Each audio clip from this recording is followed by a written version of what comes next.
भारतीय पंचांग कैलेंडर और जीवनचर्या। भारतवर्ष में व्यवहार में बहुत से पंचांग कैलेंडर प्रचलित हैं। वर्तमान में भारत का सर्वमान्य विक्रमी संवत पर आधारित एकमात्र कैलेंडर या पंचांग पूर्णतः शास्त्र सम्मत खगोलीय गणितीय गणनाओं के वैज्ञानिक तथ्यों का प्रत्यक्ष प्रमाण है। यह समस्त जनमानस के जीवनचर्या का साक्षात दर्पण स्वरूप है। विश्वगुरु भारतवर्ष सदैव ज्ञान के क्षेत्र में अग्रणी रहा है। भारतीय कालगणना वैश्विक कालगणनाओं में प्राचीनतम, सूक्ष्मतम, शुद्धतम एवं विश्वसनीय गणना है। यह हमारी सनातन संस्कृति की अनुपम देन है। भूमंडल एवं अंतरिक्ष का सूक्ष्म ज्ञान हमारे ऋषि मुनियों ने विश्व को दिया है। ब्रह्मगुप्त, आर्यभट्ट, भास्कराचार्य आदि गणितज्ञों ने ग्रह नक्षत्रों तथा राशियों से संबद्ध अपूर्व ज्ञान ज्योतिर्विज्ञान द्वारा विश्व को प्रदान किया। संपूर्ण सृष्टि की जीवनचर्या से संबद्ध व्यवस्था वेदों में निहित है। वस्तुतः चारों वर्ण, तीनों लोक, चारों आश्रम तथा भूत, वर्तमान, भविष्य, इन समस्त व्यवस्थाओं एवं विद्याओं का आधार वेद हैं। चातुर्वर्ण्यम त्रैलोका चत्वाराश्रमः पृथक् भूतम भव्यम भविष्यम च सर्वम वेदात् प्रसिद्धयति। ज्योतिष शास्त्र काल विधान शास्त्र है। वेदों में प्रतिपादित श्रौत एवं समार्थ यज्ञ यागों का विधिवत चंद्र तारानुकूल शुभ मुहूर्त में संपादन करने के लिए काल अथवा समय का ज्ञान सर्वथा आवश्यक है, जो ज्योतिष शास्त्रीय गणना द्वारा ही संभव है। ज्योतिष शास्त्र को वेद पुरुष का नेत्र कहा गया है। ज्योतिषाम आयनम चक्षुः। नेत्र के बिना जिस प्रकार विश्व का सौंदर्य सारविहीन है, ठीक उसी प्रकार जीवनचर्या से संबद्ध वैदिक यज्ञ यागों, व्रत पर्वों, तिथि त्योहारों एवं संस्कारों का ज्योतिष ज्ञान के बिना संपादित किया जाना असंभव है। ज्योतिषीय इस गणना को समझने के लिए सर्वप्रथम पंचांग को जानना परमावश्यक है। तिथि, वार, नक्षत्र, योग एवं कर्ण, इन पांचों के संयोग से पंचांग का निर्माण होता है। इसके अतिरिक्त सौर, चांद्र, नक्षत्र एवं सावन मास का संयोग भी पंचांग निर्माण में परमावश्यक है। सर्वप्रथम सौर मास का शुभारंभ संक्रांति से होता है। सूर्य का एक राशि से दूसरी राशि में संक्रमण ही संक्रांति कहलाता है। सौर दिन का नाम प्रविष्टा है। 30 अंश की एक राशि होती है। 30 सौर दिनों का एक मास होता है और 12 सौर मासों का एक वर्ष होता है। वैदिक काल में सौर मासों के नाम मधु, माधव, शुक्र, शुचि, नभस, नभस्य, ईश, उर्ज, सहस, सहस्या, तपस, तपस्या ये रहे हैं। और चांद्रमास का शुभारंभ तिथि से होता है। तिथि प्रतिपदा, द्वितीया इत्यादि कहते हैं। चंद्रानुसार एक महीना 30 दिन का होता है और एक वर्ष 354 दिन का माना जाता है। चांद्रमास का शुभारंभ शुक्ल प्रतिपदा से होता है। पूर्णिमा को 15 तथा अमावस्या को 30 अंक से अंकित किया जाता है। भारतीय पंचांग कैलेंडर में 24 घंटे या 60 घड़ी अर्थात एक नक्षत्र अहोरात्र अर्थात दिन रात होता है। नक्षत्र मास 27 नक्षत्रों के पार करने के काल को नक्षत्र मास के नाम से जाना जाता है। 12 नक्षत्र मासों के संयोग से नक्षत्र वर्ष बनता है। सावन मास 2 सूर्योदयों के मध्य विद्यमान काल को सावन दिन कहते हैं। उदयाद उदयम भानो भूमि सावन वासरः 30 दिनों का सावन मास माना जाता है। अधिक मास 2 अमावस्याओं के बीच संक्रांति न होने से उस मास को अधिक मास के नाम से जाना जाता है। लोक व्यवहार में अधिक मास को अधिक मास, मलमास, मलिमरुच मास या पुरुषोत्तम मास के नाम से भी जाना जाता है। निरयन और चांद्र वर्ष के लगभग 11 दिन के अंतर को समाप्त करने के लिए तीसरे वर्ष 32 मास 16 दिन 4 घटी के पश्चात पुनः अधिक मास आता है। और यह जानना अवश्य है कि चांद्र वर्ष 354 दिन का और सौर वर्ष 365 दिन का होता है। इन दिनों में दोनों वर्षों में 11 दिन का अंतर होता है और इस 11 दिन के अंतर को पूरा करने के लिए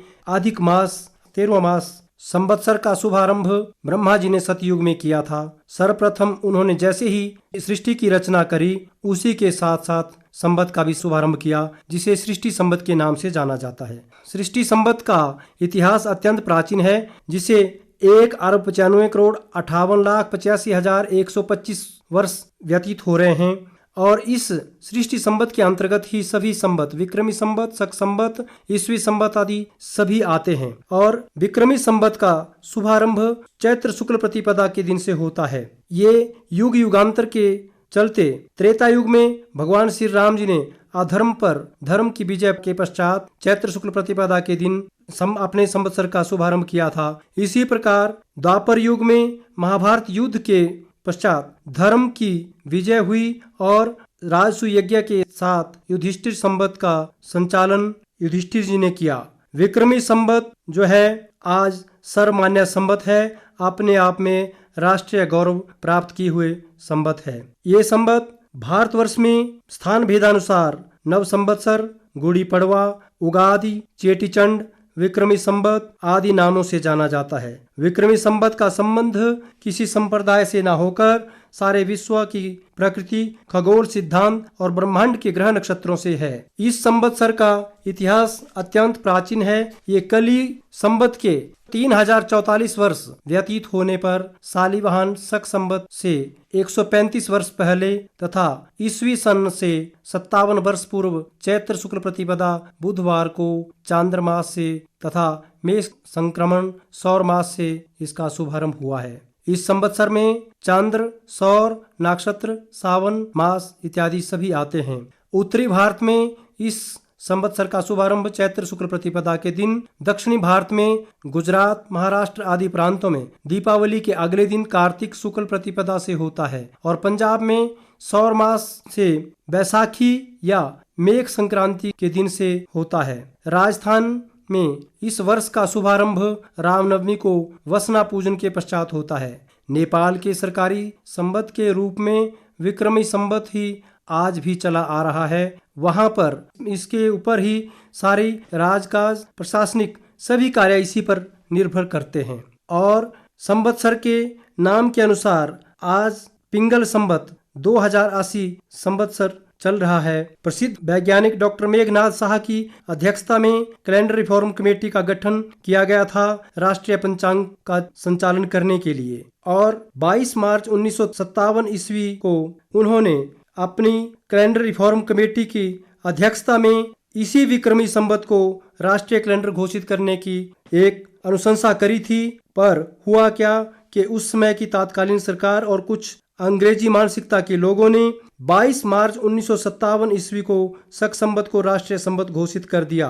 और इस संवत्सर के आधार पर आज भी बहुत कम प्रचलन इसके कैलेंडर इत्यादि का हो रहा है, जबकि पूरे भारतवर्ष में विक्रमी संवत पर आधारित कैलेंडर पूर्णतः तिथि, त्योहार, व्रत, पर्वों के लिए एक अपने आप अलग से छवि बनाए हुए हैं। और इस पर एक अंग्रेजी अधिकारी ने एक बार डॉक्टर मदन मोहन मालवीय जी से पूछा कि ऐसी क्या खासियत है कि संपूर्ण भारतवर्ष के लोग किसी कुंभ पर्व में या होली, दिवाली या मेले के पर्व में एक साथ सभी इकट्ठे हो जाते हैं और बड़े हर्षोल्लास से किसी पर्व को मनाते हैं। तो पंडित मदन मोहन मालवीय जी ने उत्तर दिया कि एक हमारे छोटे से पंचांग के माध्यम से सभी लोगों को ये जानकारी है भारतीय वैदिक सनातन संस्कृति की, अपने तिथि, त्योहार, व्रत, पर्वों की, चाहे वे लोग अपने गांवों में, शहरों में, वनों में, पहाड़ों या नदी के किनारों पर कहीं भी रहते हों, देशों विदेशों में कहीं भी रहते हों, वे पंचांग का पूर्ण ज्ञान रखते हैं, जिसके माध्यम से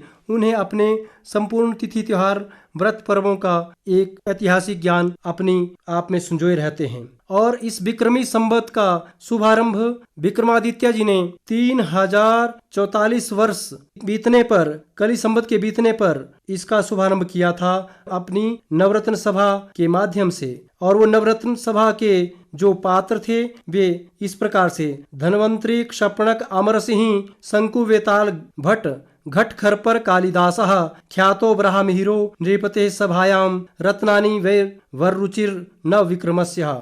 अर्थात धन्वंतरी आयुर्वेदाचार्य, क्षपणक न्यायविद दर्शन शास्त्री, अमर सिंह, शंकु, वेताल भट्ट नीतिकार, घटखरपर कवि, कालिदास महाकवि, ब्राह्मीर ज्योतिर्विद, अंतरिक्ष विज्ञानी तथा वररुचि व्याकरणाचार्य ये विक्रमादित्य के नवरत्न थे, जिनके द्वारा विक्रमी संवत पर आधारित पंचांग अथवा कैलेंडर का निर्माण किया गया था, जिसका शुभारंभ आज भी चैत्र शुक्ल प्रतिपदा को बड़े हर्षोल्लास से किया जाता है। और सभी लोग अपने घर में कुल पुरोहित या आचार्य को बुलाकर के संवत्सर का श्रवण करते हैं और चैत्र नवरात्र के शुभारंभ के साथ देवी पूजा, भगवान की पूजा होती है और चारों तरफ प्रकृति ने भी अपनी अनुपम छटा बिखेरी होती है। चारों तरफ हरियाली और एक सौंदर्यपूर्ण वातावरण बना हुआ होता है। इस प्रकार से सदियों से हमारे पूर्वज प्रत्येक शुभ कार्य, यज्ञ, याग आदि का आरंभ करने से पहले एक संकल्प लेते हैं। उस संकल्प में वैज्ञानिक तौर तरीके से एक पूरी योजना का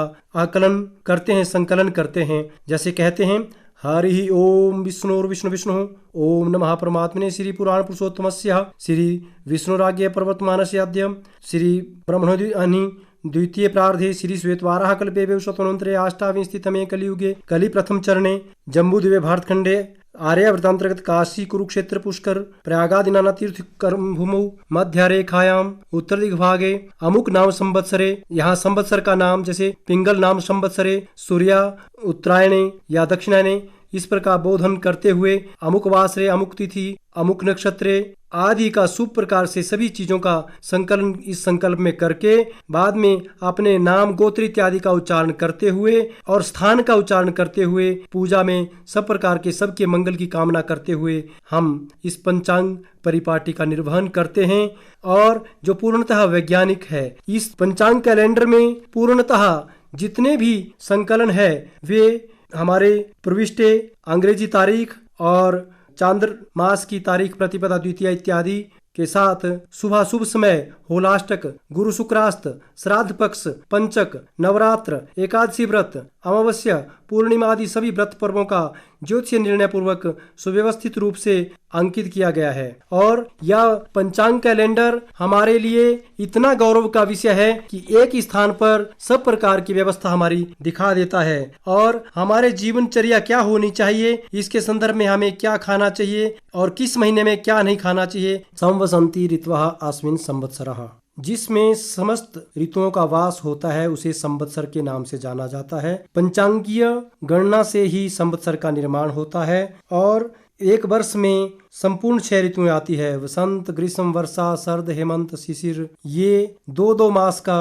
विभाजन इनका एक वर्ष में रहता है। और हमें इन 6 ऋतुओं में कैसे रहन सहन, खान पान, भारतीय समतल क्षेत्रों में या पहाड़ी क्षेत्रों में कैसे अपनी जीवनचर्या का अनुपालन करना चाहिए, इसके लिए गृहस्थियों के लिए सब प्रकार से ये पंचांग कैलेंडर हमारे लिए सुव्यवस्थित खान पान, रहन सहन, जीवनचर्या का मार्गदर्शक है। घाघ की कहावतों के अनुसार 12 मासों में निषेध एवं सेवनीय पदार्थ। निषेध पदार्थ: चैते गुड़ बैसाखे तेल, जेठे पेठा आषाढ़े वेल, सावन साग न भादो मही, क्वार करेला कार्तिक दही, अगहन जीरा पूसे धना, माहे मिश्री फाल्गुन चना, इन 12 से जो बचे भाई, ता घर सपनेहु बैद न जाई। सेवनीय पदार्थ: सावन हर्रई भादो चीत, क्वार मास गुड़ खायो मीत, कार्तिक मूली अगहन तेल, पूस में करी दूध से मेल, माघ मास घ्यू खिचड़ी खाए, फाल्गुन नित उठी प्रात नहाए, चैत मास में नीम विसहती, बैसाखे में खाए जड़हती, जेठ मास जो दिन में शोभे, तेकर जर आषाढ़ में रोवे। इस प्रकार से इस वैदिक पंचांग कैलेंडर भारतीय परंपरा के धरोहर के मूल आधार को समझने के लिए हमें अपनी भावी पीढ़ी को इसका संपूर्ण ज्ञान करवाना चाहिए, तिथिवार, नक्षत्र योग, कर्ण इत्यादि का, जिससे सभी लोग इसको आसानी से समझ सकें और पाश्चात्यकरण के अंधानुकरण से बच सकें और उत्तरोत्तर हमारी वैदिक सनातन संस्कृति शाश्वत रहे, जीवंत रहे। इन्हीं शुभ कामनाओं के साथ सभी लोगों से यही आग्रह है कि इसका अनुसरण करना चाहिए, अनुपालन करना चाहिए।